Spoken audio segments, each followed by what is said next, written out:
செபிப்போம்.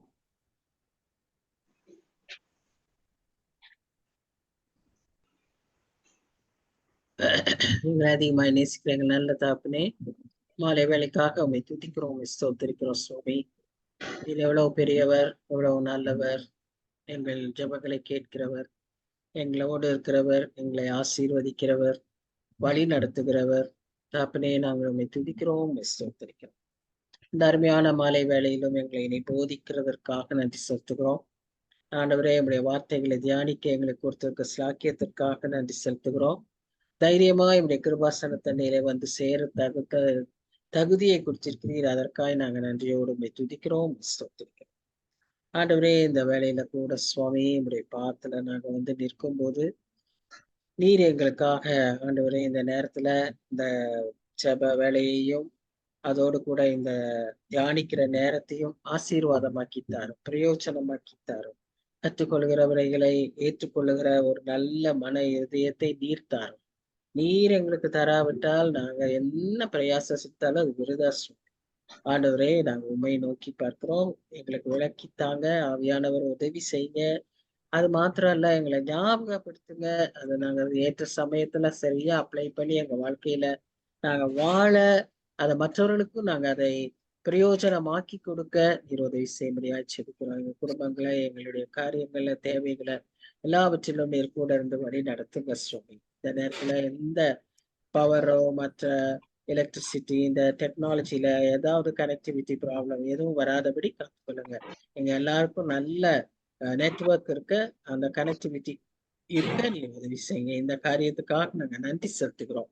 தூரத்துக்கும் சமீபத்துக்கும் உள்ள தேவன் எங்களுக்கு எந்த மாதிரியான கிருபைகளையும் நீ தந்திருக்கிறீர் சுவாமி. அதற்காக நன்றியோடு உண்மை துதிக்கிறோம், ஸ்தோத்திரிக்கிறோம். வேலையில நம்முடைய வசனங்களை தியானிக்க எங்களுக்கு உதவி செய்யுங்க. காத்துக்கொள்ளுங்க, வழி நடத்துங்க. நேசிக்கிற இயேசு கிறிஸ்து மூலமாய் வேண்டிக் கொள்கிறோம் பிதாவே, ஆமென். So once again welcome to the study. நாம இப்ப வந்து 11ஆம் அதிகாரத்தை தியானித்து கொண்டிருக்கிறோம். எபிரேயர் நிருபம் 11ஆம் அதிகாரம். அதுல வந்து முக்கியமா நாம தியானித்து இருக்கிற காரியம் என்னன்னு சொன்னா, விசுவாச வீரர்களின் வாழ்க்கை, அவர்களுடைய விசுவாசம், அவர்களுடைய வாழ்க்கை, அதோடு கூட அவர்கள் பெற்ற நற்சாட்சி, இதை தான் நாம தியானித்து கொண்டிருக்கிறோம். கடந்த வாரங்களில நாம பார்த்தோம் ஆபேல், ஏனோக்கு,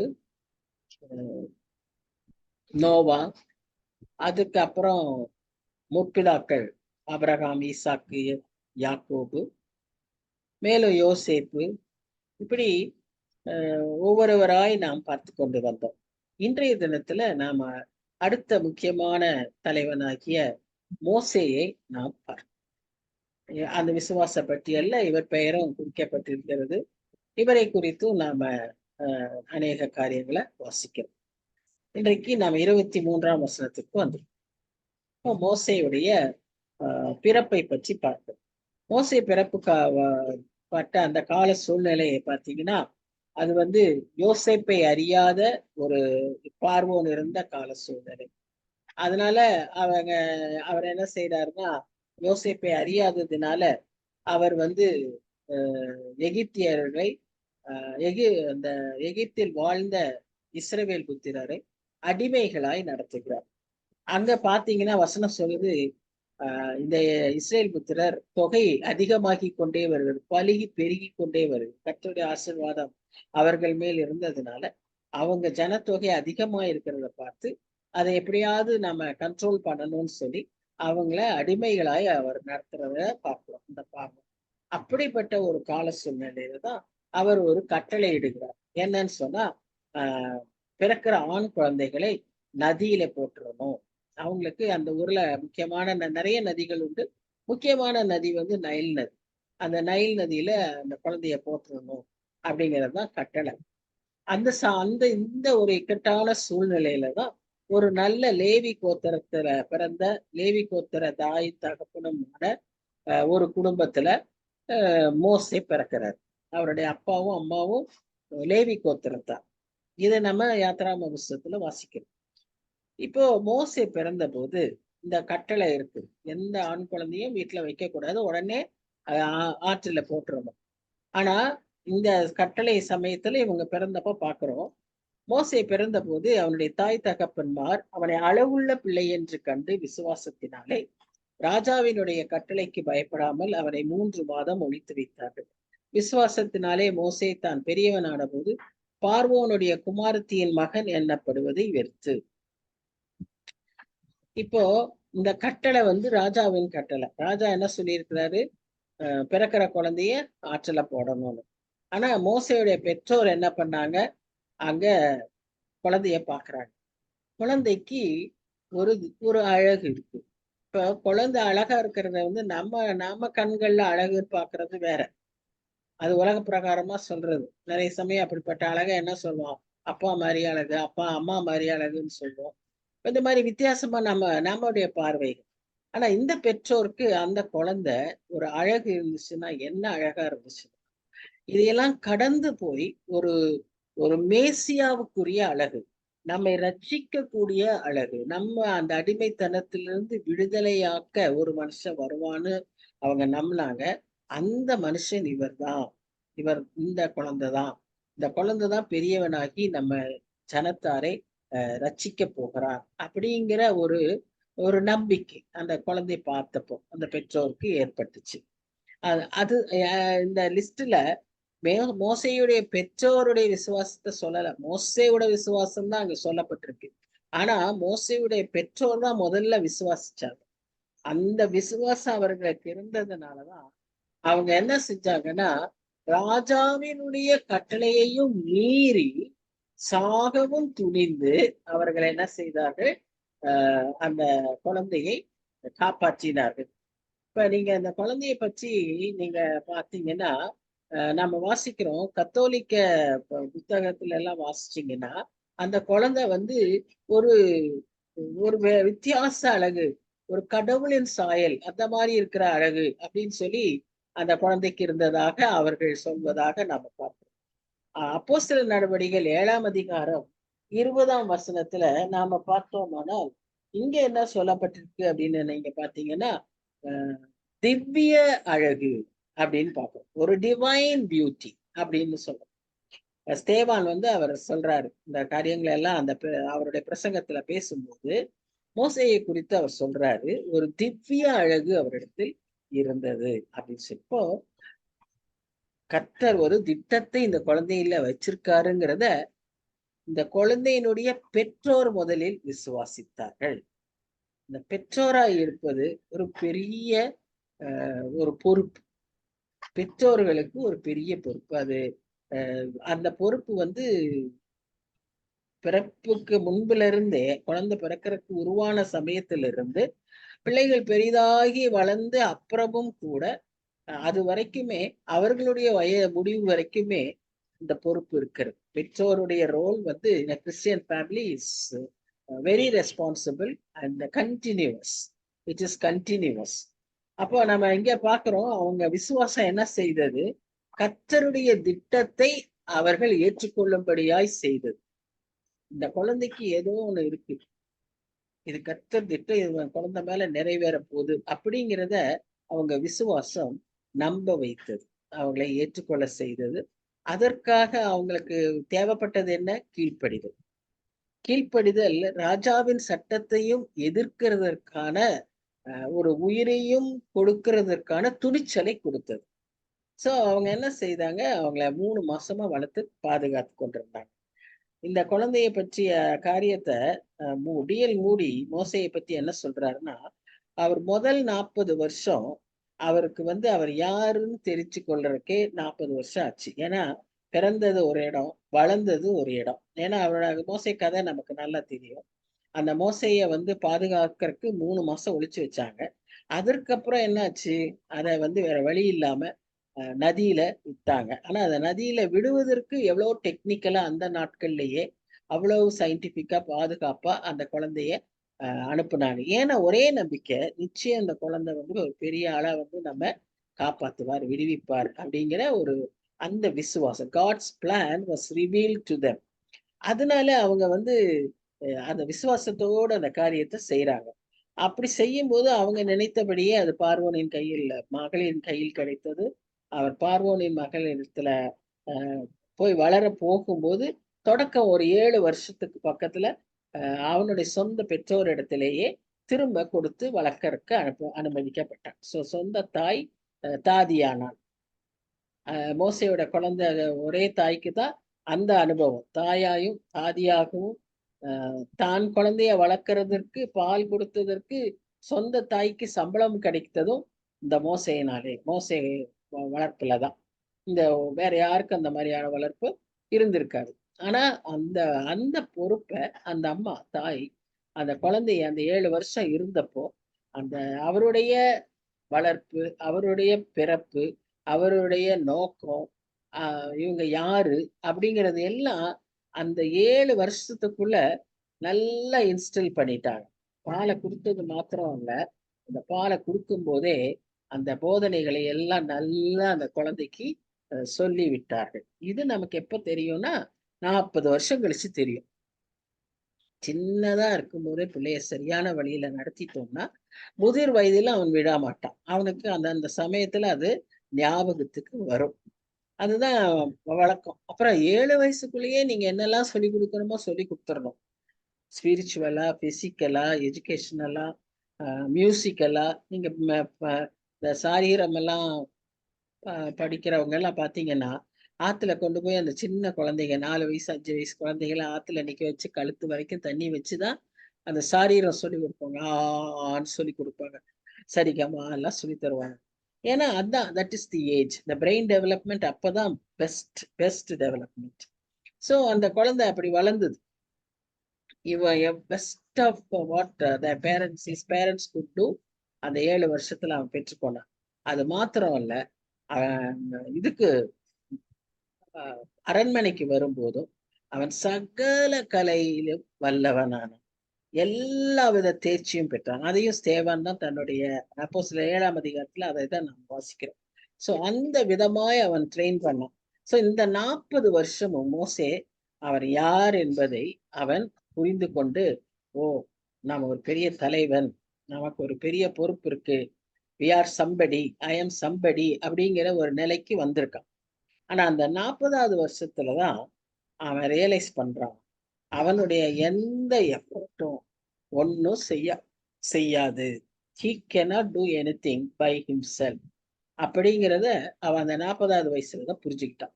ஏன்னு சொன்னா இந்த எல்லா கலையும் அவனுக்கு இருந்தாலும் எல்லா வல்லமையும் இருந்தாலும் அவனுக்குள்ள ஒரு எண்ணம் இருந்துகிட்டே இருந்துச்சு. என்னன்னா, I am not this palace man, I have to be with the slave அப்படிங்கிறது அவனுக்கு இருந்தது.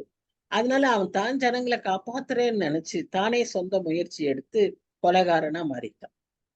சி, நாமளா முயற்சி எடுத்து நல்லதை செய்யவோ அல்லது நாமே சில நன்மைகளை செய்யறோம்னு நினைத்து ஆண்டவருக்காய் செய்யறோம்னு நினைச்சு சில காரியங்களை செய்யறப்போ ஆண்டவருடைய வழி நடத்துதலோ ஆண்டவருடைய சித்தப்படி நம்ம செய்யலைன்னா நாம இப்படி பெரிய தவறுகளை செய்து விடுவோம். இப்ப மோசே ஒரு கொலைகாரனா ஆயிட்டான். அப்ப அந்த சமயத்துலதான் he realized that he is nobody. அந்த நோபடிங்கிறத அட்டர் நோபடி, நத்திங் அப்படின்னு கொண்டு வர்றதுக்கு ஒரு 40 வருஷம் ஆச்சு. அந்த 40 வருஷம் தான் அவன் வனாந்தரத்துல அலைந்து கொண்டிருந்தான். ஆடுகளை மேய்ச்சிட்டு இருந்தான். அவனுக்கு பேசுறதுக்கு ஆள் இல்லை. அவனுக்கு ஒரு சொல்லுறது எதுவும் அவனுக்கு கம்யூனிகேட் பண்றதுக்கு நினைக்கிறத இங்க சகலத்துல வல்லவனா கலையா எல்லா கலைகளும் தெரிஞ்சவனா இருந்தான். ஒரு சயின்ஸ் டீச்சர், ஒரு மேத்ஸ் டீச்சர், ஒண்ணுமே பேச முடியல. ஒரு இங்கிலீஷ் டீச்சர் போய் இப்படி ஒரு டெசர்ட்ல விட்டு ஆளே இல்லாத இடத்துல விட்டா என்ன பேச முடியும்? ஒண்ணுமே பேச முடியாது, ஒண்ணுமே கம்யூனிகேட் பண்ண முடியாது. எதுவுமே இப்ப நமக்கு ஒரு 1 ஹவர் பவர் இல்லைன்னா நம்மளால எதுவுமே செய்ய முடியல. 1 ஹவர் செல்போன் இல்லைன்னா நம்ம பிள்ளைகளால ஒண்ணுமே செய்ய முடியாது. they'll be so restless. இப்ப அந்த அளவுக்கு நாம இருக்கோம். ஆனா அவன் வனாந்தரத்துல கொண்டு போய் 40 வருஷம் விட்டான். அந்த 40 வருஷமும் அவனால எதையுமே செய்ய முடியாதனால எல்லா கலைகளையும் மறந்தான். வாக்கின் வல்லமையா இருக்கான்னு சொல்லி அப்போஸ்தலர் நடவடிக்கைகள் 7ஆம் அதிகாரத்துல வாசிக்கிறோம். ஆனா அவன் அந்த சமயத்துல ஆண்டவர் சந்திக்கும் போது அவன் சொல்றான், நான் மந்த நாவு உள்ளவன், திக்கு வாய் உள்ளவன், என்னால சரியா பேச முடியாதுங்கிறான்.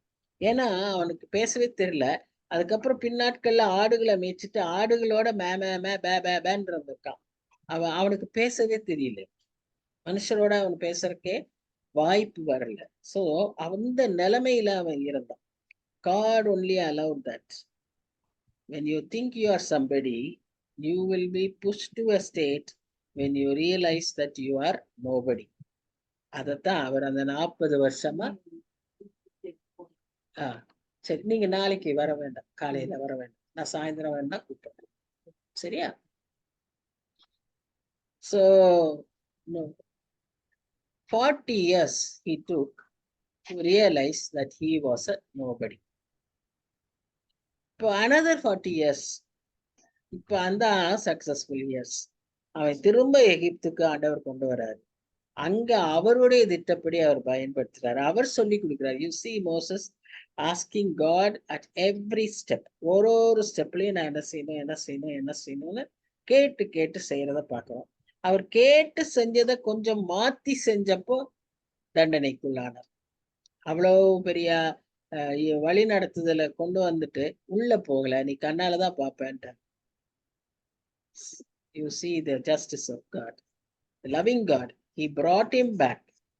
வனாந்திரத்துல சுத்தி திரிஞ்சவனை கொண்டு வந்தார், சித்தத்தை நிறைவேற்றக்கு அவனை பயன்படுத்தினார். ஆனா அவன் கீழ்ப்படியாமையினால அங்க என்ன நடந்தது? So how much God gives importance to obedience, to listen to his voice. அதுதான் நாம புரிஞ்சுக்கணும். இப்ப நமக்கெல்லாம் கர்த்தர் ஒரு பெரிய கிருபைய தந்திருக்கிறார். உட்காந்து கொஞ்ச நேரம் ஒரு நாள்ல நம்ம எத்தனையோ வேற மற்ற காரியங்களை செஞ்சிருக்கலாம், அல்லது ஆண்டவருக்குரிய காரியங்களையே நாம் இந்த ஒரு நேரத்துல செஞ்சிட்டு இருந்திருக்கலாம். ஆனா இந்த ஒரு மணி நேரம் கூட கர்த்தர் நமக்கு கிருபையா தரார். வசனங்களை தியானிக்கிறதுக்கு, வசனங்களை மற்ற நேரங்கள்ல வாசிக்கிறதுக்கு, செபிக்கிறதுக்கு. 24 hours we spend so much of time in his presence. அது ஒன்றும் வேஸ்டா போகாது. ஒரு பாட்டு இருக்குல்ல, உம்மோடு செலவிடும் ஒவ்வொரு நிமிடமும் வீணாக போகாதையா. வீணாக போகவே போகாது. It will have its own reward. இப்ப இங்க அவன் வரான். வந்த பிறகுதான் he realizes that he is nobody and we see how God can use a nobody. அதுதான் அவருடைய வாழ்க்கை. அதுதான் டிஎல் மூடி அவருடைய 120 வருஷங்களை அப்படி டிஸ்கிரைப் பண்றாரு. சரி, இப்போ அந்த ஹீப்ரூ சில்ட்ரனை சொன்னதை பார்க்குறோம். அதனால அந்த உடையில வச்சு அனுப்புறாங்க. அந்த மோசஸோட பேரண்ட்ஸ் வந்து they showed a faith. அது அவங்களுக்கு எப்படி இருந்துச்சுன்னு சொன்னா, அந்த குழந்தைய எப்படினாலும் காப்பாத்திடணும். ஏன்னா நம்ம உயிருக்கே ஆபத்துனாலும் நாம காப்பாத்திடலாம். அவங்களுக்கு அந்த தைரியம் எப்படி வந்துச்சுன்னு சொன்னா, சங்கீதம் 27:1 வாசிக்கிறபடி, கர்த்தர் என்னோடு கூட இருக்கும்போது, கர்த்தர் நம் பட்சத்தில் இருக்கும்போது என்னை எதிர்த்து நிற்கிறவன் யார்? அந்த தைரியத்தோட அவங்க இருக்காங்க. ஸோ நம்ம வந்து குழந்தைகளுக்கு விசுவாசத்தை நிறைய பைபிள் புஸ்தகங்களை கொடுத்து வாசிக்க சொல்லி அவங்க பெற்றுக்கொள்ள முடியாது. விசுவாசத்தை துவக்குகிறவரும் முடிக்கிறவரும் நம்ம ஆண்டவர். ஆனா அந்த விசுவாசத்தை யார் மூலமா துவக்குறாருன்னா, நம்முடைய குடும்பத்தின் மூலமாக, தாய் தகப்பன் மூலமாக. அதனால role of the parents very very important. தாய் தகப்பன் மூலமாகவும், ஒருவேளை குடும்பத்தில் உள்ள பெரியவர்கள் மூலமாகவும், குடும்பத்தில் உள்ள சிப்ளிங்ஸ், அக்கா தங்கச்சி, அண்ணன் தம்பி, இந்த உறவுகளின் மூலமாகத்தான், அந்த குடும்ப உறவின் மூலமாக தான். அதனாலதான் குடும்பம் கர்த்தர் உருவாக்கின ஒரு திட்டம். இன்னைக்கு அந்த குடும்பத்தையே மதிக்காம இன்னைக்கு நிறைய சமுதாயத்துல நிறைய பேரை நம்ம பார்க்குறோம். ஏன் கிறிஸ்தவர்களுமே they are so careless about their family life. But God says it is very special. God looks at it in a very special way. So நமக்கு அந்த ஒரு ரெஸ்பான்சிபிலிட்டி வேணும். சரி, இப்ப 25, 26 இந்த வருஷங்கள்ல நம்ம என்ன பார்க்கணும் சொன்னா, அனித்தியமானது. இப்ப வந்து மோசே வளர்ந்து 40 வயசு ஆக போகுது. அப்ப இந்த ஸ்டேஜ்ல மோசே வந்து அவர் is coming in to a stage to decide, ஒரு choice. he has to take a decision. அவர் வந்து ஒரு டெசிஷன் எடுக்க வேண்டிய நிலைமையில் இருக்கிறார். அப்ப இந்த டெசிஷன்ல ஒரு சாய்ஸ்க்கு எப்பவுமே ஒரு டெசிஷன் உண்டு. அப்ப அவர் எப்படி அந்த டெசிஷன் எடுக்கிறாருன்னு பாத்தீங்கன்னா, நம்ம வாழ்க்கையில நடக்கிற ஒவ்வொரு சந்தர்ப்பமுமே ஒரு வாழ்க்கையில ஒரே தரம் வரக்கூடிய சந்தர்ப்பம். அடிக்கடி நமக்கு வராது. நம்ம சூழ்நிலைகள் எல்லாம் நமக்கு அடிக்கடி ஒரு சந்தர்ப்பங்கள தராது. ஒரு சந்தர்ப்பத்த தரும். அப்ப அந்த சந்தர்ப்பம் நாம சரியானவைகளை தெரிந்து கொள்ள வேண்டிய சந்தர்ப்பமாய் இருக்கும். திரும்ப அந்த சந்தர்ப்பம் நமக்கு வரும்னு நமக்கு தெரியாது. அதனால we should never miss an opportunity. We should always try to grab the opportunity. அநேக சமயங்கள்ல நான் இத ஃபீல் பண்ணியிருக்கேன். இந்த ஐசியூ முன்னாலலாம் நான் நெறைய சமயங்கள்ல குடும்பத்தினர் ஹாஸ்பிட்டல்ல இருக்கும்போது, அல்லது நண்பர்கள் இருக்கும்போது, நான் கூட போய் இருந்திருக்கேன். அப்போ அந்த சமயத்துல பக்கத்துல கூட இருக்கிறவங்க, கர்த்தர அறியாதவங்க, நெறைய பேர் பயத்துல, அப்படியே திகில்ல இருப்பாங்க. அப்போ எனக்குள்ள அவங்கள்ட்ட எப்படியாவது ஒரு ஆறுதல சொல்லணுங்கிற ஒரு உணர்வு வரும். இப்ப அவங்கள்ட்ட போவேன். அவங்களோட என்ன காரியம் எல்லாம் விசாரிப்பேன். ஆனா, தொடக்கத்துலலாம் எப்படின்னா, ஒரு வார்த்தை கூட தைரியமா, "இயேசு சுவாமி உங்கள குணப்படுத்திருவாரு. நான் ஏசாமிட்ட ஜெபிக்கிறேன். அவர் சர்வ வல்லவர்ன்னுலாம்" சொல்றதுக்கு வாயே வராது. ஆனா எனக்கு நல்லா தெரியும் போய் சொல்லணும்னு. அந்த உந்துதலும் எனக்கு இருக்கும். ஆனா அத சொல்லறதுக்கு தைரியம் வராது. அதுக்காக நான் நெறைய தடவ ஃபீல் பண்ணியிருக்கேன். அதுக்காகவே ஜெபிச்சிருக்கேன். அதுக்கப்புறம் தான் கொஞ்சம் கொஞ்சமா எனக்கு அந்த பலன் குடுத்தாரு கர்த்தர். அப்புறம் தைரியமா பேசுறதுக்கு, அவங்கள்ட்ட போய் அத சொல்றதுக்கு, அந்த மாரி சூழ்நிலை எனக்கு திரும்ப திரும்ப கிடைச்சது. அப்படி அந்த மாரி சூழ்நிலைகள்ல போய் தைரியமா ஹாஸ்பிட்டல்லயே பெட்ல ஜெபிக்கிறக்கு. அது சின்ன பிள்ளையா போய் செஞ்சிருக்கேன். As a student I have done. But when I became a staff ஓரளவுக்கு வயசுக்கு வந்த பிறகு, அது எதுனாலன்னு தெரியல. நமக்குள்ள ஒரு ஒரு வேளை ஏதோ ஓ அதான் இட்ஸ் அ பிரஷர் நமக்கு. அதனால அத நான் செய்ய முடியல. அதுக்கப்புறம் பின்னாட்கள்ல கர்த்தர் தைரியத்த குடுத்து, அதை செய்யும்படியாக இதெல்லாம் யோசிக்காதேங்கிறது எனக்கு அப்புறம் உணர்வு கிடைச்சது. நீ எதுக்கு அ அவங்க என்ன நினைப்பாங்களோ, ஏத்துக்குவாங்களோன்னுலாம் நீ நினைக்க வேண்டியதில்ல. உன்னோட வேலை நீ சொல்லணும். நீ போய் சொல்லு. அதுவும் எப்படின்னா, அ ஒரு தடவ என் ஃப்ரெண்டோட அவங்களும் ஸ்டாஃப் நான் சொல்லியிருக்கேன்னு நெனைக்கிறேன். எங்க காலேஜ்ல சுங்கத்துல இருக்கும் கோயம்புத்தூர்ல. அங்க பஸ் ஸ்டாப் இருக்கும். அங்க கார்மல் கார்டன்ல தான் மோஸ்ட் ஆஃப் த ஸ்டாஃப் அவங்க சில்ட்ரன படிக்க வச்சிருப்பாங்க. அவங்க பையன போய் கூட்டிட்டு அவங்க இங்க பஸ் ஸ்டாப்புக்கு வரணும். அ அதுக்காக அவங்க புறப்படுறாங்க டிபார்ட்மெண்ட்ல. அப்ப அவங்க ஃப்ரெண்ட் வந்து அந்த அ ஃப்ரெண்டுக்கு வந்து அவங்க டீச்சர். அவங்கள வந்து பார்க்கறக்கு ஒரு அவங்க ஸ்டூடண்ட் வந்து பழைய ஸ்டூடண்ட். அவ வந்திருக்கா.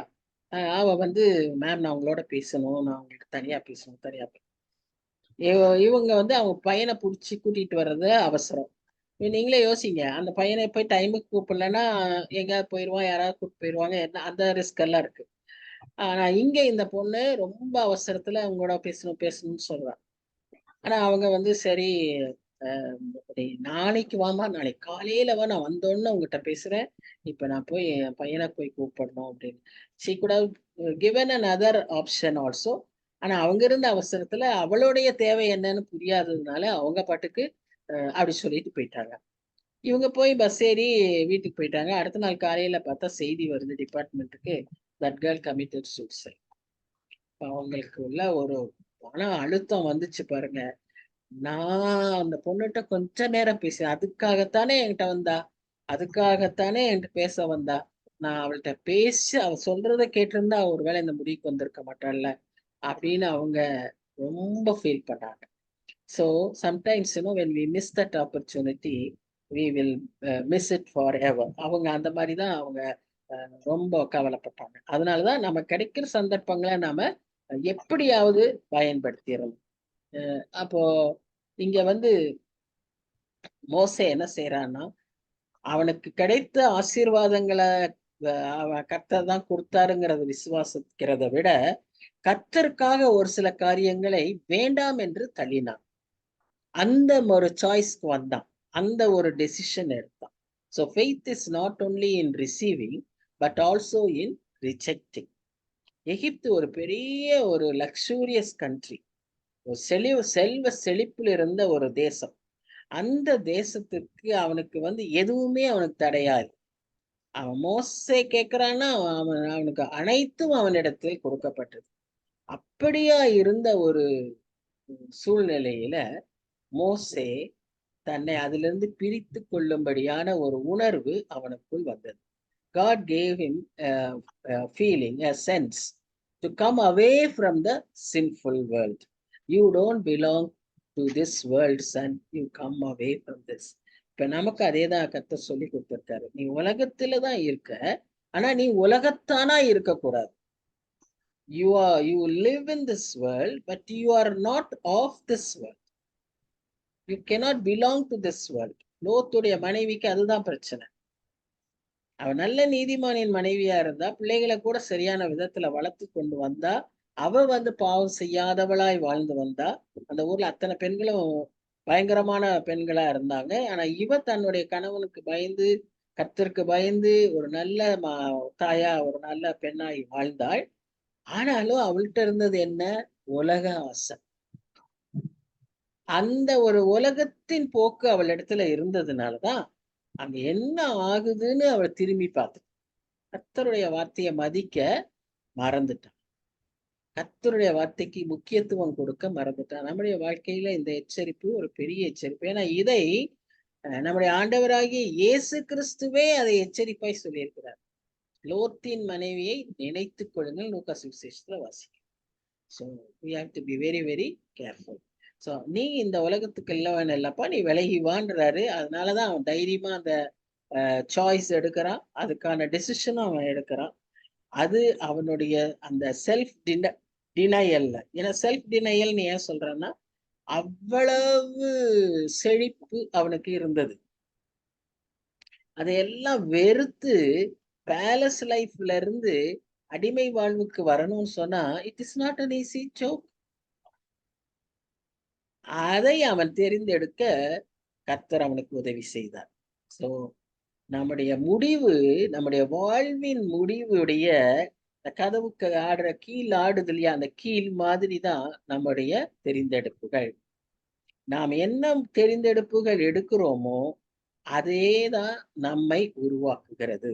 நாம் எப்படிப்பட்ட தெரிந்தெடுப்புகளை தெரிந்து கொள்கிறோமோ அதுதான் நம்மை உருவாக்குகிறது. தானியேல் அவர் சாப்பிடும்போது சாப்பாட்டுல கூட என்னை தீட்டுப்படுத்தக்கூடாதுன்னாரு. அந்த 3 ராஜாக்களுக்கும் ஆலோசகராக மாத்திரம் அல்ல, பரிசுத்தமாய் வாழ்ந்திருந்தார். யோசேப்பு, அவனுக்கு அரண்மனை வாழ்வு கிடைச்சது, சோதனை வந்தது, கர்த்தருக்கு பயந்து அது தெரிந்தெடுப்பு. இந்த வாழ்க்கை, ஐயோ நான் இந்த அசுத்தத்தை என்னை நம்பி இவ்வளவு பொறுப்பை கொடுத்திருக்காரு, என் கர்த்தருக்கு விரோதமா, என்னுடைய ராஜாக்கு விரோதமா நான் எப்படி செய்வேன்? இதை இன்னும் நமக்கு வரணும்னு சொன்னா நமக்குள்ள அந்த வசனங்கள் நிறைந்திருக்கணும். அவருடைய எண்ணங்கள், அவருடைய சிந்தை நமக்குள்ள, உலக சிந்தை நமக்குள்ள இருந்தா இந்த நல்ல எண்ணங்கள், நல்ல தெரிந்தெடுப்புகள் வராது. அந்த சந்தர்ப்பம் வரும், ஆனா தெரிந்தெடுப்பு தவறாயிருக்கும். நம்ம சரியான தெரிந்தெடுப்பு எடுத்து சரியான தீர்மானம் எடுக்கணும்னா உள்ளத்துல வசனம் நிறைந்திருக்கணும், உள்ளத்துல தேவ பிரசன்னம் நிறைந்திருக்கணும், உள்ளத்துல கர்த்தருக்கு பயப்படுகிற பயம் நிறைந்திருக்கணும். அப்பத்தான் நம்மளால அதை செய்ய முடியும். சோ நம்ம ஒவ்வொரு தெரிந்தெடுப்பும் நமக்கு ஒரு ஸ்லாக்கியம், நமக்கு ஒரு ஸ்லாக்கியம். அதை நாம் புரிந்து கொள்ளணும். நம்முடைய வாழ்க்கைக்கு நித்திய வாழ்வுக்கு ஏற்ற ஒரு ஸ்லாக்கியம். நமக்கு தெரிந்தெடுப்பு நீங்க நல்லா யோசிச்சு பார்த்தீங்கன்னா, காலையில எந்திரிச்சதுல இருந்து தெரிந்தெடுப்பு தான். இன்னைக்கு என்ன பிரேக்ஃபாஸ்ட், இன்னைக்கு என்ன ஜூஸ் போட போறோம், இன்னைக்கு என்ன சாப்பாடு சாப்பிட போறோம், இன்னைக்கு என்ன ட்ரெஸ் போட போறோம், இன்னைக்கு எங்க போக போறோம், எந்த கடைக்கு போறோம், என்ன வாங்க போறோம், ஒவ்வொன்றுமே சாய்ஸ் தான், ஒவ்வொன்றுமே டிசிஷன் தான். நான் இன்னைக்கு இதை பண்ண மாட்டேன், நான் இங்க போகல, நான் இதை செய்ய போறேன். It is a decision. Unless otherwise you are in the presence of the Lord, I tell you, we cannot make right choices and we cannot make right decisions. Learn to increase it. Learn to increase it. We are all in the process. அதை இன்னும் வளர்த்த, we have to grow in this. We have to become matured. No one can say I am matured enough. Pavul சொல்றார், தேறினவன் என்று ஒருவனும் சொல்ல முடியாது. அவரை முகமுகமாய் தரிசிக்கும் வரை நாம் தேடிக்கொண்டே இருக்க வேண்டும். பூரணர் ஆகிக் கொண்டே வரணும். நம்ம பூரணப்படுத்தத்தான் அவர் வந்தார். நான் அவர்களுக்கு ஜீவனை கொடுக்கவும் அவர்களை பரிபூரணப்படுத்தவும் வந்தேன். Because he is the perfect God. He is the perfecter. So we should allow him to perfect ourselves. So நாம ஒன்றுக்கு வேண்டாம்னு சொன்னோம்னா நம்ம மற்றொன்றுக்கு ஆமாம் வேண்டும் என்று சொல்கிறோம். When we say no to something, we say yes to another. எனக்கு இந்த பானம் வேண்டாம் அப்படின்னு சொல்லும்போது அப்ப வேற பானம் நம்ம குடிக்கிறதுக்கு ஆயத்தமாகிறோம். So when we say no to something, we say yes to something better. It should be better. Only then we can grow in the path of God. So Moses made that hard choice. ஆனா தரிசன புருஷனாக விசுவாசத்துல தொடர்ந்து வளர்ந்தார். அவர் கடவுளை தன்னுடைய முடிவை, தன்னுடைய வாழ்வின் எதிர்காலத்தை, வாழ்வின் முடிவை கடவுளை நடத்தும்படியாக அவன் செய்தான். அவன் ஒப்பு கொடுத்தான். அதனாலதான் நாம என்ன பார்க்கிறோம், ஒரு பார்வோனோ ஒரு தலைவனோ அவங்க அப்பா அம்மாவோ அவனோ அவனுடைய சொந்த ரா அம்பிஷனோ அதெல்லாம் செய்ய விடல. கர்த்தரையே அவன் சார்ந்து கொண்டான். நம்ம வழிய கர்த்தரிடத்துல ஒப்புவித்தோமானால், நீதிமொழிகள் 3ஆம் அதிகாரத்துல வாசிக்கிறோம், சங்கீதம் 37ல வாசிக்கிறோம், நமக்கு நலமானதை தோன்றது செய்யாதபடி எல்லாவற்றையும் கர்த்தரிடத்துல ஒப்பு கொடுக்கும்போது அவர் நமக்கு எல்லாவற்றையும் வாய்க்கப்படுவார். சோ ஒவ்வொரு தெரிந்தெடுப்புலையும் ஒரு விளைவுகள் உண்டு. Every choice has consequences. இந்த மோசேயோட தெரிந்தெடுப்புலையும் கான்சிக்வன்சஸ் இருந்தது. சோ கர்த்தருடைய வழியில நம்ம போகணும்னு சொன்னா மோசேக்கு நல்லா தெரியும். அரண்மனை சும்மா வேற எதுவுமே தெரிய வேண்டாம். அரண்மனை டு அடிமை அப்படின்னும் போதே அதுல எவ்வளவு பாடுகள் இருக்கும், வேதனைகள் இருக்கும்னு அவருக்கு தெரியும். இதுல நாம அனுபவிக்கிறதுக்கு ஒன்றுமில்லை அப்படிங்கிறதும் அவருக்கு தெரியும். அரண்மனையில நான் அனுபவித்துட்டு இருக்கிறது எல்லாம் ஒரு passing temporal pleasure. See, that is again a very clear distinction. நீ அனுபவிக்கிறது நித்தியமான சந்தோஷமா அல்லது ஒரு அனித்தியமான சந்தோஷமானு தெரிந்து கொள்வதே ஒரு பெரிய விஷயம், ஒரு காட்ஸ் ரெவலேஷன். இன்னைக்கு அது தெரியாமபடினாலதான் வாலிப சமுதாயம் ஆடிக்கொண்டிருக்கிறது. இப்ப இங்க நாம பாக்குறோம், மோசே அதை தெரிந்து கொண்டார். கட்டாயம் பாவத்துக்கு என்ன இருக்கும், ஒரு இன்பமான ஒரு ஒரு கால ஒரு ஸ்டேஜ் இருக்கும். ஆனா அதை கொண்டு போய் படுகொலியில தள்ளிடும். மோசே இந்த டெம்பரல் ஸ்டேஜ்ல இருக்காரு. எனக்கு இது வேண்டாம் அப்படின்னு அவர் தெளிவா முடிவு எடுத்து, அது என்னுடைய வாழ்க்கையில என் வாழ்க்கை முழுசுமே நான் இப்படி அடிமையாதான் இருக்கணும்னாலும் நான் ரெடின்னு சொல்லிதான் அவர் வந்தார். அவர் திரும்ப நான் எகிப்துக்கு வருவேன், திரும்ப நான் அரண்மனைக்கு வருவேன் அவர் நினைக்கவே இல்லை. அப்படியா வனாந்திரையா தேசாந்திரியா அந்த டெசர்ட்ல தான் சுத்திட்டு இருப்பேன்னு தான் அவர் நினைச்சாரு. அவ்வளவுதான் என் வாழ்க்கைன்னு நினைச்சுதான் போனாரு. But he was bold enough to take that step. So first step of faith is refusing or rejecting or saying no to earthly pleasures for God. First step of faith. அவன் விசுவாசத்தோட அந்த ஸ்டெப்பை செஞ்சான். இவருக்கு ஒருவேளை அந்த அடி எடுத்து வைக்கும் போது எவ்வளவு பாடுகள் அவர் சந்திக்கணும்னு அவருக்கு தெரியாம இருந்திருக்கலாம். ஆனா he was ready to do it, and what he suffered was almost equal to the suffering of Lord Jesus. அவர் தன்னுடைய மேன்மையை பிதாவோடு சமமாய் கருதக்கூடிய பிலிப்பியர் 2ஆம் அதிகாரம் 9ஆம் வசனம், சமமாய் கருதப்படுகிற அந்த மேன்மையான இடத்தை விட்டு துறந்து அடிமை ரூபம் எடுத்து மனுஷகுமாரனாய் தன்னை தாழ்த்தி இந்த உலகத்துல வந்தார்.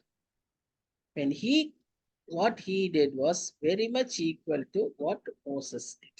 So Moses was like a type of Christ. அவருடைய சஃபரிங், அவருடைய சாய்ஸ், அது எல்லாமே ஒருவேளை வாழ்க்கையில ஒத்திட முடியினால அடிப்படையா அந்த ஒரு உந்துதல் அவனுக்குள்ளாகவும் இருந்தது. இப்போ 27ஆம் வசனத்துல பாக்குறோம். அதனாலதான் அந்த வசனம் பாக்குறோம் பாருங்க. விசுவாசத்தினாலே அவன் அதரிசனமானவரை தரிசிக்கிறது போல, பிதாவானவரை தான் நாம் அதரிசனமானவர் சொல்வோம். ஒருவரும் சேரக்கூடாத ஒளியில் வாசம் பண்ணுகிறவர்னு சொல்வோம். அவர் அவர் மேல உறுதியா இருந்து ராஜாவின் கோபத்துக்கு பயப்படாமல் எகிப்தை விட்டு போனான். ராஜாவின் கோபத்தை பயப்படாமல் எகிப்தை விட்டு போனான்.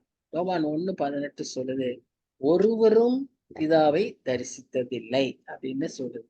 1 தீமோத்தேயு 1:17 சொல்லுது, இன்விசிபிள் காட், இம்மார்டல் காட். நம்ம பாடுவோம், இன்விசிபிள் இம்மார்டல் அப்படின்னு பாட்டு பாடுவோம். அந்த இப்படிப்பட்ட கர்த்தர், அந்த கர்த்தருக்கு எல்லா மகிமையும் கனமும் புகழும் உண்டாகதாகன்னு சொல்லி சொல்றோம் இல்லையா? அது அது அப்ப அங்கேயும் கடவுளை கர்த்தரை பிதாவானவரை எப்படி சொல்றோம்? இன்விசிபிள், பார்க்க முடியாது, தரிசிக்க முடியாது. அவர் அழிவில்லாதவர், நித்திய தேவன் அப்படிங்கிறத நம்ம நித்திய பிதா அப்படின்னு பாக்குறோம். 1 தீமோத்தேயு 6:16 அதே தான் சொல்லும். ஆனா அப்பேற்பட்ட கர்த்தரை இவர் தரிசித்தவரை போல இவர் நினைத்து இவர் தன் வாழ்க்கையை என்ன செய்யறா, இவர் தரிசிக்க முயற்சிக்கிறார். அது பிற்காலத்துல நம்ம பார்க்கிறோம். ஆனா அவர் அந்த அந்த அதுல உறுதியா இருக்கிறத நாம மோசேயுடைய வாழ்க்கையில பார்க்கிறோம். இன்னும் மோசே என்ன பண்ணாருன்னா, இந்த உறுதியா அவர் நிற்கும் போது பார்வோனுடைய கோபம், இஸ்ரேல் ஜனங்களுடைய பிரஷர், எபிரேய ஜனங்கள் அவங்க என்ன சொல்றாங்க, எங்களுக்கு ஒரு தலைவன் தேவைன்னு அவங்களுடைய பிரஷர், எகிப்தியர் இவனை எதிர்க்கிறது, இப்படி பலவிதமான பிரஷர்ஸ்ல அவன் சிக்கி கொண்டிருந்த சூழ்நிலையிலும் அவன் எகிப்தை விட்டு வெளியே செல்றான். யாருக்காக, யாரை பின்பற்ற? அதரிசனமான ஒரு கர்த்தரை பின்பற்ற. கண்ணுல காண முடியாது, காணாததை விசுவாசிக்கிறது தான் விசுவாசம். அப்படி விசுவாசிக்கிறார். ஆபிரகாம் ஈசாக்கு கூட அவங்களுடைய வாழ்க்கையில கர்த்தர் அவ்வளவு பெரிய வாக்குத்தத்தங்களை கொடுத்திருந்தாலும் எகிப்துக்கு போகாதீங்க அப்படின்ற ஒரு ஒரு எச்சரிப்பை கொடுத்திருந்தாலும் 2 பேருமே தவறு செய்தார். அவங்களுடைய faith was not low, they come in the heroes of faith. Their faith was not a perfect faith. ஏன்னா அவங்க அங்க போனாங்க, தப்பு செஞ்சாங்க. 2 பேருமே அந்த மாதிரி ஒரு தப்பை செஞ்சாங்க.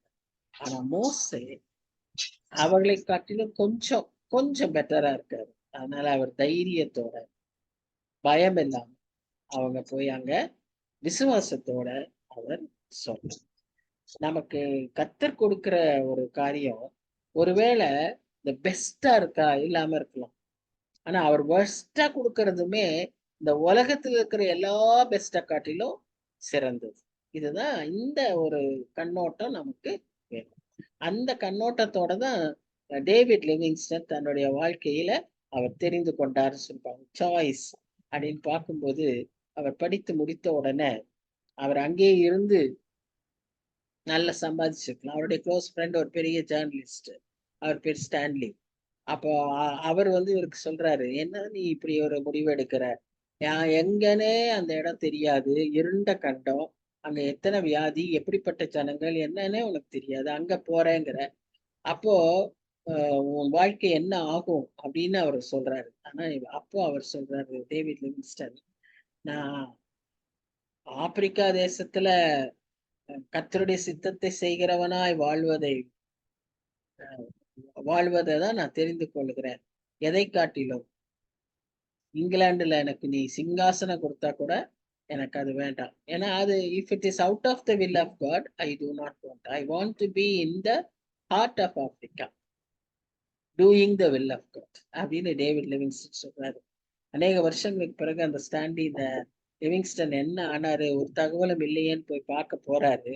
அவரை பார்த்த ஆளே அடையாளமே கண்டுபிடிக்க முடியல, அப்படி குலைந்தவராய் அவர் முன்னால அவர் இருக்காரு. அப்போ ஸ்டான்லி கேட்கிறாரு, அவரை பார்த்து, ஐ பிரிசியூம் அப்படின்ட்டு நிறுத்திடுறாரு. ஏன்னா அதுக்கு மேல அவரால் பேச முடியல.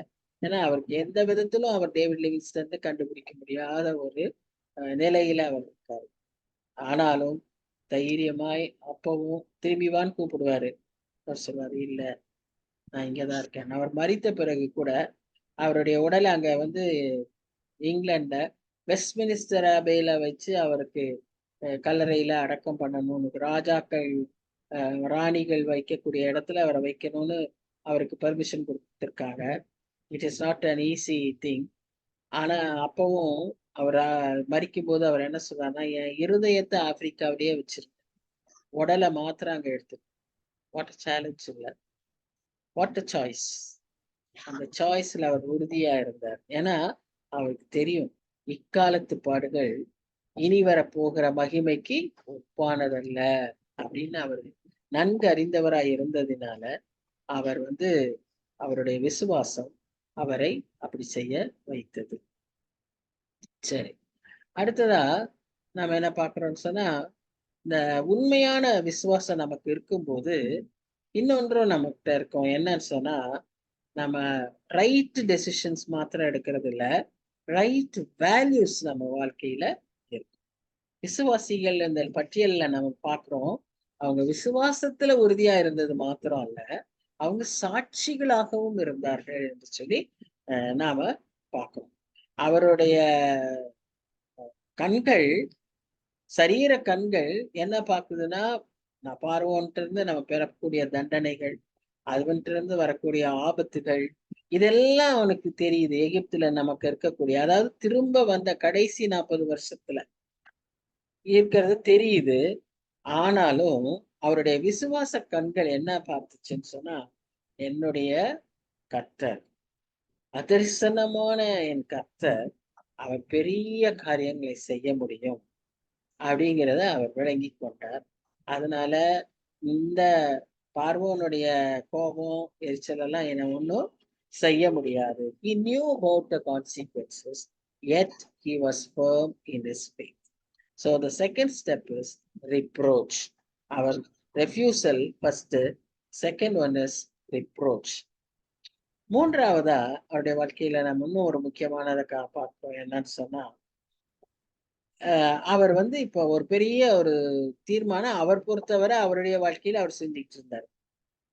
ஃபர்ஸ்ட் டைம் திரும்பவுமா தன் ஜனங்களுக்கு இப்போ வந்து அவர் அனௌன்ஸ் பண்றாரு. என்ன சொல்றாரு? முதற் பேரானவைகளை சங்கரிக்க போறாங்க. அதனால நாம என்ன செய்யணும்னா, நம்ம தொடாதபடிக்கு நம்ம பஸ்கா பண்டிகையை ஆசரிக்கணும். அதுக்கு அந்த ரத்தம் பூசுதல அந்த நியமத்தை நாம செய்யணும். வாசல் படியில அந்த ரத்தத்தை பூசணும். அப்போ இத சொல்லும் போது அவனுக்குள்ள எவ்வளோ ஒரு பயம் இருந்தது. இப்போ ஏற்கனவே இந்த மாதிரி எதையும் ஒண்ணு சொல்லுவேன், நீ பெரிய எங்க தலைவனான்னு கேட்ட ஜனங்க தான். இப்போ வந்து இது அவர் சொல்றார், நீ உங்க பிள்ளைகளையும் உங்க குடும்பத்தையும் காத்துக்கொள்ளணும்னா நீங்க இதை செய்யணும். அப்ப இவர் சொன்னதை நம்பி செய்தவர்கள் 6 லட்சத்து பேருக்கு மேல அவங்க எல்லாம் தான் காக்கப்பட்டாங்க.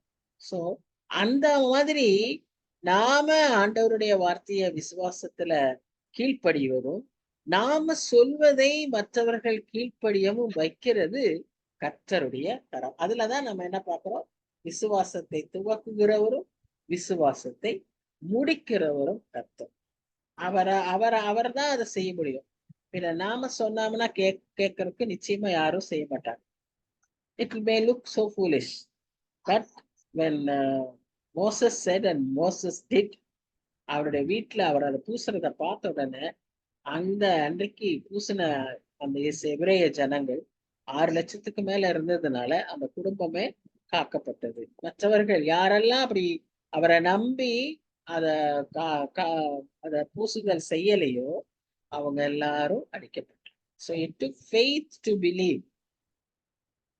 ஒரு blood of a lamb on the doorpost would save a household.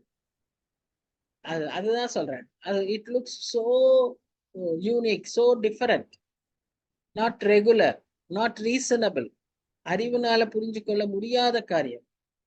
ஆனா விசுவாசத்தினால் அதை செய்த போது காக்கப்பட்டார்கள். செய்யாத அத்தனை பேரும் அழிக்கப்பட்டார்கள். எகிப்தியரோடு சேர்ந்து அழிக்கப்பட்டார்கள். இப்ப இந்த அனுபவங்கள் எல்லாம் வந்து அவங்க சிவந்த சமுத்திரத்துக்கு வரும்போது அங்கேயும் மோசே பின்னால பார்வோன் சேனை துரத்திட்டு வருது, முன்னால செங்கடல் இருக்கும்போது மோச கோலை நீட்டி சமுத்திரத்தை 2ஆ பிளந்தாரு, ஜனங்களை போக சொன்னாரு, ஜனங்கள் போனார். ஏன்னா இந்த அனுபவங்கள்லாம் அவங்களுக்கு அந்த விசுவாசத்தை பலப்படுத்திக்கிட்டே வருது. So they moved on, they could move on. So Israelites passed through the Red Sea. So இங்க அவங்க என்ன பாக்குறாங்கன்னா ஒரு ரிவார்டை பாக்குறாங்க. எப்படி பின்னால சேனை துரத்திட்டு வருது, இவங்க முன்னால போய்கிட்டே இருக்காங்க. இவங்கள கடைசி பர்சன் கடந்த உடனே தண்ணி மறுபடியும் சேர்ந்துருச்சு. பின்னால துரத்திட்டு வந்த அவ்வளவு சேரியட்ஸ், அவ்வளவு படை வீரர்கள், அவ்வளவு இவங்களெல்லாம் ஒண்ணும் இல்லாதவங்க நிராயுத பணியா அடிச்சு தள்ளிடுவாங்க. அப்படி வந்த வல்லமை உள்ள அந்த சேனை தண்ணீருக்குள்ளாக அமிழ்ந்து போயிற்று. That is the reward of their faith. So first we saw refusal, we saw reproach, now we see reward. அதனாலதான் வேன்ஸ் ஹேவனர் அப்படிங்கிறவர் என்ன சொல்றாருன்னா, மோசஸ் chose the imperishable, அழிந்து போகாததை அவர் தெரிந்து கொண்டார். saw the invisible, அதரிசனமானவரை அவர் கண்டார். and did the impossible, செய்ய முடியாததை அவர் செய்தார். எதனால? விசுவாசம்.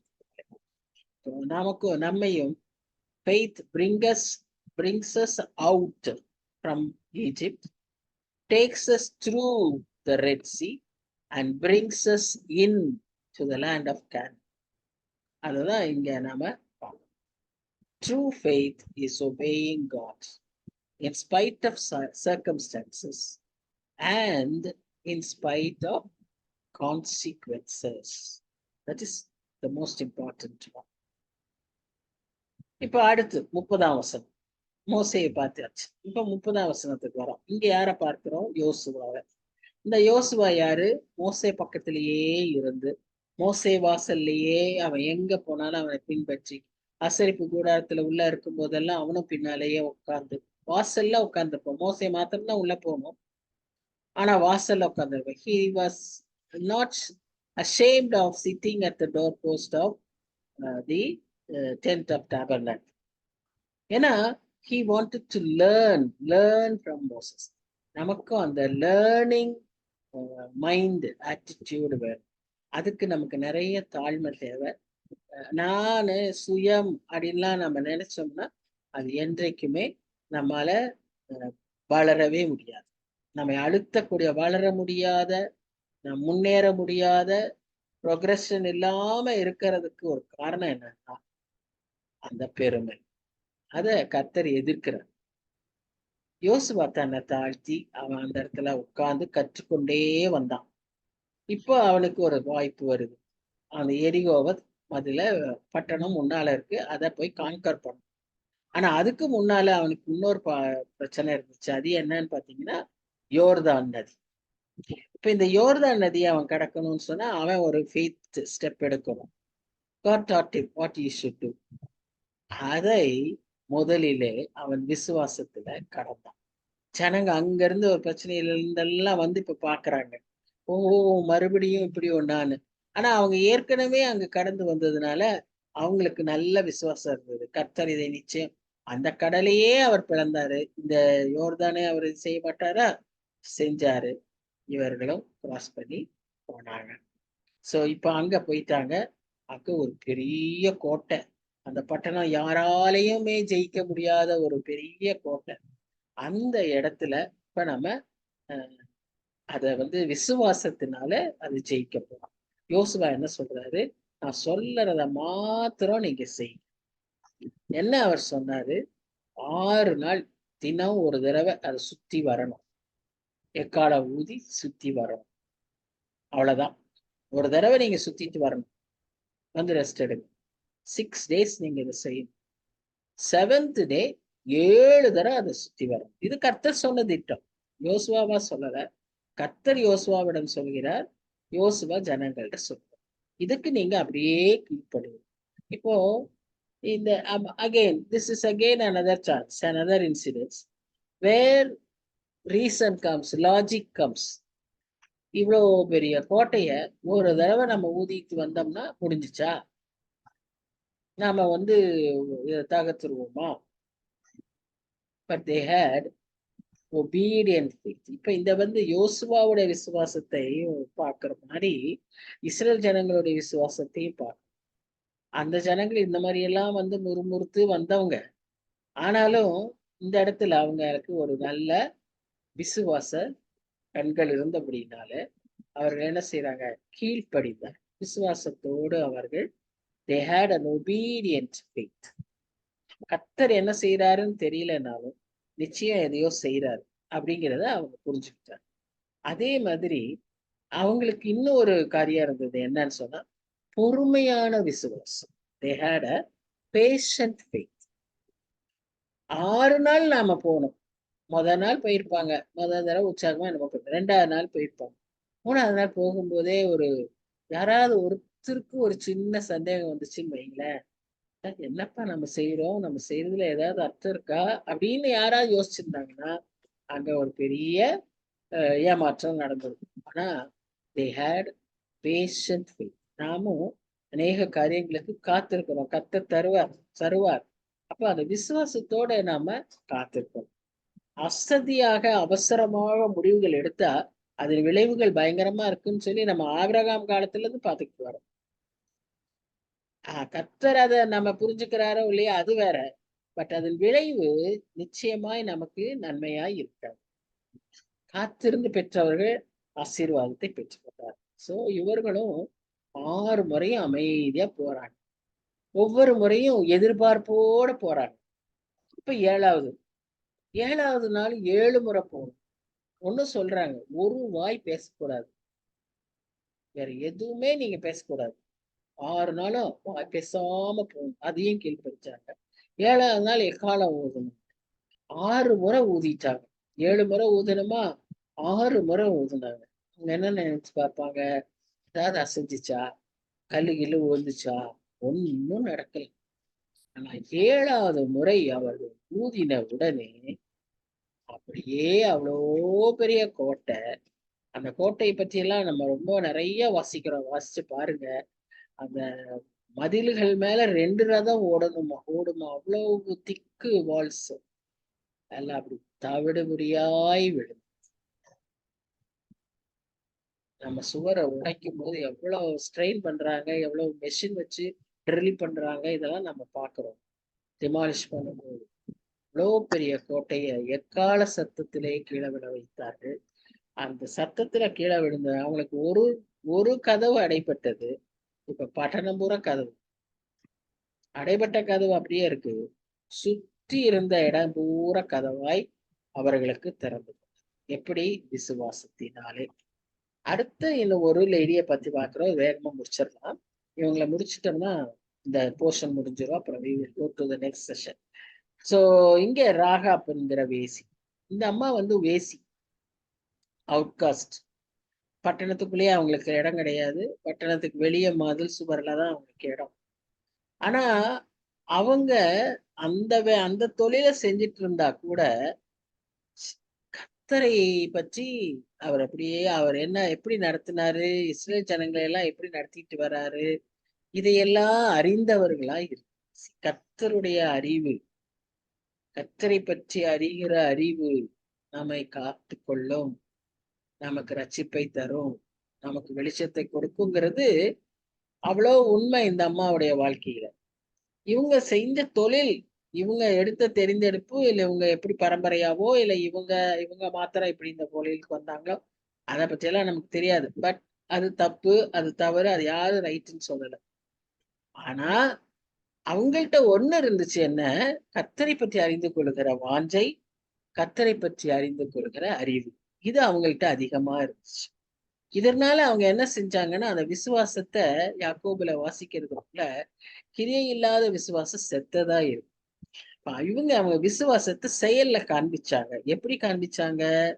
அந்த வந்த வேவுக்காரங்களை, ஸ்பைஸ அவங்க வீட்டுல காப்பாத்தணும். இப்போ இந்த செயல்னால இந்த அம்மா என்ன செய்யறாங்கன்னா, அவங்க சொந்த நாட்டுக்கு ஒற்றர்களை காப்பாற்றும் போது she becomes a traitor.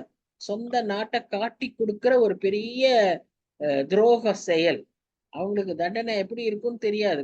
மாட்டிக்கிட்டாங்கன்னா அவ்வளவு பெரிய அத்தனை பெரிய ரிஸ்க ஒரு lady, just because she knew these people are from God's country, she accepted them.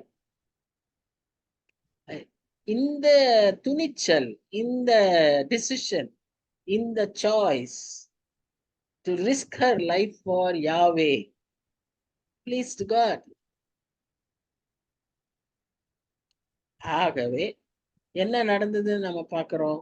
அவளும் அவள் குடும்பத்தாரும் என்ன செய்யப்பட்டார்கள்? காக்கப்பட்டார்கள். அவங்களுக்கு என்னெல்லாம் கர்த்தரை பற்றி தெரிஞ்சிருந்ததுன்னு நீங்க யோசுவா 2ஆம் அதிகாரம் 8-14 வசனங்கள்ல பார்க்கலாம். அவங்க வாயினாலேயே அவங்க அதை சொன்னாங்க. செங்கடலை கடக்க வச்சது அவங்க தெரிஞ்சிருக்கு. 2ஆம் அதிகாரம் 11 வருஷத்தை சொல்றாங்க, யோர் லார்ட் இஸ் காட். அவர் வானத்துக்கும் பூமிக்கும் உள்ள ஆண்டவர். என்ன ஒரு அறிக்கை பாருங்க. அதனால கிருபையினால அவர்கள் என்ன பண்ணப்பட்டார்கள்? ரட்சிக்கப்பட்டார்கள். Not by her merits. என்ன மெரிட் சொல்றது ஒரு வேசிக்கு? Not by her good works. It was not because she kept the spice in their house. It was by grace she was saved. ஆனா யாக்கோபு என்ன சொல்றாருன்னா, கிரியை இருக்கணும். கிரியை இல்லாத விசுவாசம், வெறும் விசுவாசத்தை உள்ள வச்ச. இப்போ மோசையோட பெற்றோர் எனக்கு விசுவாசம் இருக்குன்னு உள்ள மாத்திரம் வச்சு அந்த குழந்தைய வச்சிருந்தா என்ன பிரயோஜனம்? தைரியமாய் குழந்தையை ஒரு கூட செஞ்சு வெளியே அனுப்புனாங்க. இங்க தைரியமாய் அவள் உள்ள அவங்கள வச்சாங்க. ரட்சிப்புக்கு அடையாளமா ஒரு சிவப்பு நூலை அங்க அடையாளமா போட்டாங்க. மோசே ரத்தத்தை பூசினாரு, சங்கார தூதன் தள்ளி போனான். இங்கே அவன் சொந்த பட்டணம், ஊரு, ஜனங்க எல்லாரும் அழிய போறாங்க.